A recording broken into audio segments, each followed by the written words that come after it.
நம்முடைய வாழ்க்கை மாறிவிடுகிறது திருமணத்திற்கு பிறகு. மிகப்பெரிய எச்சரிக்கையாக சொல்கிறேன், என்னையும் சேர்த்து சொல்கிறேன். மனைவி என்று ஒருவள் வந்துவிட்டால், குழந்தை என்று ஒன்று பிறந்து விட்டால், குடும்பம் என்று எமக்கென்று தனியாக உருவாகிவிட்டால், தாய் தந்தையை எல்லோரும் மறந்து விடுகிறார்கள். இல்ல மஷா அல்லாஹ், அல்லாஹ் பாதுகாத்தவர்களை தவிர. மனைவிக்கு கொடுக்கக்கூடிய முக்கியத்துவத்தில் 1% கூட தாய்க்கு கொடுப்பதில்லை. மனைவி சண்டையிட்டால் அடுத்த நாள் சமாதானமாகி மனைவியோடு பேச வேண்டும் என்று விரும்புகிறார்கள். தந்தை தாய் ஏதோ கோபப்பட்டு சண்டையிட்டு விட்டால் வருட கணக்கில் அதை போட்டு விடுகிறார்கள், எந்த பலனும் இல்லாத காரணத்தால். இல்ல மஷா அல்லாஹ், அல்லாஹ் பாதுகாத்தவர்களை தவிர. சொத்துக்காக, காசுக்காக தந்தை சம்பாதித்து சேர்த்து வைத்த சொத்தை தான் அனுபவிக்க வேண்டும் என்பதற்காக இந்த முஸ்லிம் சமூகத்தில் 180 குடும்பத்தில் இந்த பிரச்சனை உண்டு. இல்ல மஷா அல்லாஹ், அல்லாஹ் பாதுகாத்தவர்களை தவிர. தந்தை தாய் உயிரோடு இருக்கும் பொழுதே சொத்தை பிரித்து கேட்கக்கூடிய ஒரு முஸ்லிம் குழந்தை இந்த பூமியில் வாழ்ந்தால் இது முஸ்லிம் சமூகமா? எப்போது வாரிசுரிமை சட்டம் வரும்? பெற்றோர்களின் மரணத்திற்கு பிறகுதான் பெற்றோர்களின் சொத்தை பங்கு வைக்க வேண்டும். காசின் மீதுள்ள வெறி, பணத்தின் மீதுள்ள ஆசை பெற்றோர்கள் உயிரோடு வாழும் பொழுது அவர்களை மரணிக்க செய்ய விடுகிறது இந்த காசால். எத்துணை பெற்றோர்களுடைய வேதனை பிள்ளைகளின் மீது. நான் வளர்த்த பிள்ளை என் சட்டையை பிடிக்கிறான் இந்த காசுக்காக, பணத்திற்காக, பண வெறிக்காக. யார் காட்டிய வழிமுறை இது? எந்த சமூகம் இப்படி உருவாக வேண்டும்? அல்லாஹு அக்பர். எத்துணை பெற்றோர்களுடைய வேதனை இன்று பெண் குழந்தைகளை திருமணம் செய்து கொடுக்கும் பொழுது தன் சொத்தில் ஒரு பெரும் பகுதியை பெண் பிள்ளைக்கு கொடுத்தால்தான் ஒரு ஆண் மகன் திருமணம் செய்வதற்கு தயாராகிறான் சில ஊர்களில். யார் சம்பாதித்த சொத்து அது? அந்த பெண் சம்பாதித்த சொத்தா உரிமையாக கேட்பதற்கு?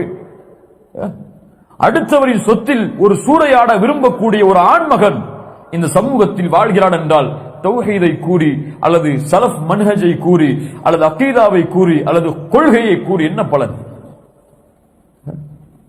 அடுத்தவருடைய உரிமையில் ஒரு அணுவை எடுத்தால் கூட நாளை மறுமையில் அரிகண்டங்களாக மாற்றப்படும் இருக்கும்போது தன் பிள்ளைக்காக, தனக்காக, தன்னுடைய பிள்ளைகளுடைய சரி பங்கிற்காக ஒரு பெற்றோர் சொத்தை சேர்த்து வைப்பார்கள். இந்த ஆண்மகன் வந்து இதை உங்களுடைய மகளுடைய பெயரில் எழுதி கொடுத்தால் தான் நான் திருமணம் செய்வேன் என்று சொல்லுவார். இப்படி நிர்பந்தமாகி பெற்றோர்களை விரும்பி அதை சேர்த்து கொடுக்கக்கூடிய காலமாக இது மாறிவிட்டது. அவ்வளவுதான். யாரும் விருப்பத்தோடு இதை ஆரம்பிக்கவில்லை. இது வழக்கமாக வேறு வழி இல்லை. கொடுத்தால்தான் திருமணம் இந்த ஊரில், இல்லை என்றால் வெளியூரில் பெண் ஆண்மகன் தேட வேண்டும், கிடைக்கிறது, அல்லது நம்முடைய ஊருடைய வழக்கத்திற்கு ஒத்து வராது என்பதற்காக முடிக்கிறார். என்ன செய்வது? இந்த சமூகத்துடைய பலரை கொள்கையை மாற்ற விரும்புகிறோம், குணத்தை மாற்ற விரும்புகிறோம். கலாச்சாரம் என்று வரும் பொழுது பலர் தடுமாறுகிறோம், பலர் தோற்று விடுகிறோம். அந்த விஷயத்தில் உண்மை அதுதான். பலர் அதில் தோற்று விடுகிறோம். தூதருக்கு அல்லாஹ் இட்ட கட்டளை என்ன தெரியுமா? ஜைனபை யார் மனம் முடித்தார்கள்? ஜெயினுக்கும் ஜைனப் அவர்களுக்கும் விவாகரத்து என்று வரும் பொழுது அல்லாஹ் ரப்புல் ஆலமீனுடைய கட்டளை, ஜைனபை விவாகரத்து செய்து விட்டால் அலைஹிஸ்ஸலாம் ரலியல்லாஹு அன்ஹா நீங்கள் மணமுடியுங்கள் என்று. தூதர் அஞ்சினார்கள் மணம் முடிப்பதற்கு. ஏன் அஞ்சினார்கள்? வளர்ப்பு மகளின் மனைவியை திருமணம் செய்வது அவர்கள் விவாகரத்து செய்ததற்கு பிறகு ஐயாமுல் ஜாஹிலியாவுடைய கலாச்சாரத்தில் மகளை திருமணம் செய்வதற்கு சமம். தூதர் பயந்தார்கள். அல்லாஹ் கூறுகிறான், நபியை பார்த்து அல்லாஹ் கேட்கிறான், நபியே மக்களை பயப்படுகிறீர்களா இதை செயல்படுத்துவதற்கு? வல்லாஹு அஹக்கு அன் தக்ஷா, நீங்கள் பயப்படுவதற்கு தகுதியானவன் அல்லாஹ் ஒருவன் தான். தூதர் இந்த வசனம் இறங்கியதற்கு பிறகு சொன்னார்கள், நான் ஜைனபை மனம் முடிக்கிறேன். ஊர் எதிர்த்தால் என்ன, உலகம் எதிர்த்தால் என்ன, இந்த ஊருடைய அரபுகளுடைய கலாச்சாரத்தில் இது இல்லை என்றால் என்ன, என் ரப்புடைய கலாச்சாரம் இதற்கு அனுமதி அளிக்கிறது, இதை நான் செய்வேன். தூதருக்கு இந்த சட்டம் என்றால் நாம் எல்லாம் யார்? இப்போது வெளியே வரப்போகிறோம். அல்லாஹ் அக்பர். குர்ஆன் சுன்னாவை பேசினாலும், அகீதாவை பேசினாலும், மன்ஹஜை பேசினாலும் நம்முடைய கலாச்சாரத்தில் இன்னும் பல மூட பழக்கங்கள் மூழ்கி கிடக்கிறது. அல்லாஹ் ரப்புல் ஆலமீன் மரியம் அலைஹிஸ்ஸலாம் அவர்களுக்கு பிறந்த ஈசாவின் மூலமாக அல்லாஹ் உணர்த்துகிறான், வபர்ரம் பிவாலிததி, என் பெற்றோர்களுக்கு நான் பணிவிடை செய்யும்படி ஏவப்பட்டிருக்கிறேன்.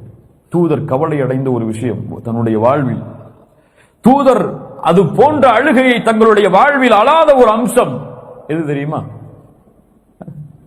மதீனாவில் இருந்து மக்காவிற்கு திரும்பி வரும் பொழுது ஆபஹா என்ற இடத்தை அடைந்தார்கள் தூதர். இன்றும் இருக்கிறது அந்த இடம் அபஹா. அந்த இடத்தை அடைந்தவுடன் ஒரு கபருக்கு அருகில் இருந்து கொண்டு அழுது கொண்டே இருக்கிறார்கள். தேம்பி தேம்பி அழுகிறார்கள். 6 வயதில் வந்த அழுகை மீண்டும் வருகிறது. தாயுடைய கபருக்கு முன்னால் உமர் அவர்கள் கேட்கிறார்கள், அல்லாஹ்வுடைய தூதரே, யாருடைய கபர் இது? ஏன் இங்கே அழுகிறீர்கள்?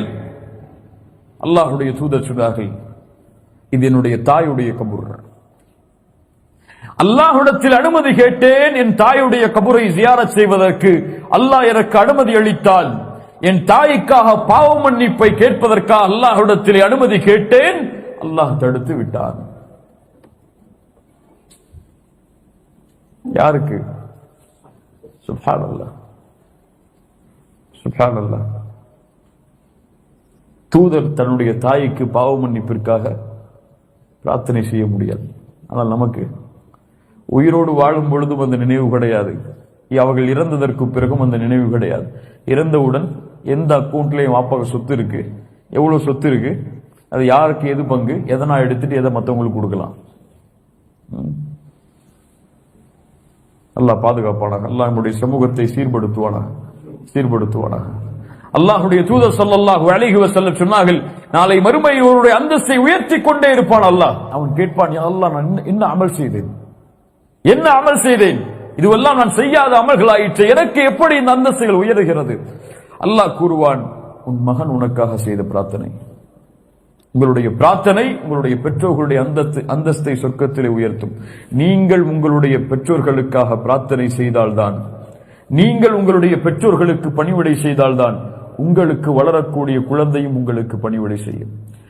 இல்லை என்றால் எப்படி நீங்கள் நடந்தீர்களோ அப்படித்தான் நடப்பீர்கள். எந்த வேதனையை இப்போது உங்களுடைய பெற்றோர்கள் வயதான காலத்தில் அடைகிறார்களோ அதே வேதனையைத்தான் நீங்களும் வயதான காலத்தில் அடைவீர்கள். பல கணவன் தங்களுடைய மனைவிக்கு இந்த பணிவிடை செய்வதற்கு வாய்ப்பளிப்பதில்லை. அவர்கள் அல்லாஹ்வை அஞ்சிக் கொள்ளட்டும். தாயுடைய வீட்டிற்கு செல்லுவதற்கு, தாய்க்கு உடல்நிலை சரியில்லை என்றால் அவர்களோடு உட்கார்ந்து கவனிப்பதற்கு, தன்னுடைய தாய்க்கு கொடுக்க வேண்டிய முக்கியத்துவத்தை கொடுக்குமாறு வலியுறுத்துகிறார்கள். ஆனால் மனைவியுடைய தாய் என்று வரும்பொழுது இரண்டாவது தரம் பார்க்கிறார்கள். அவர்கள் அல்லாஹ்வை அஞ்சிக் கொள்ள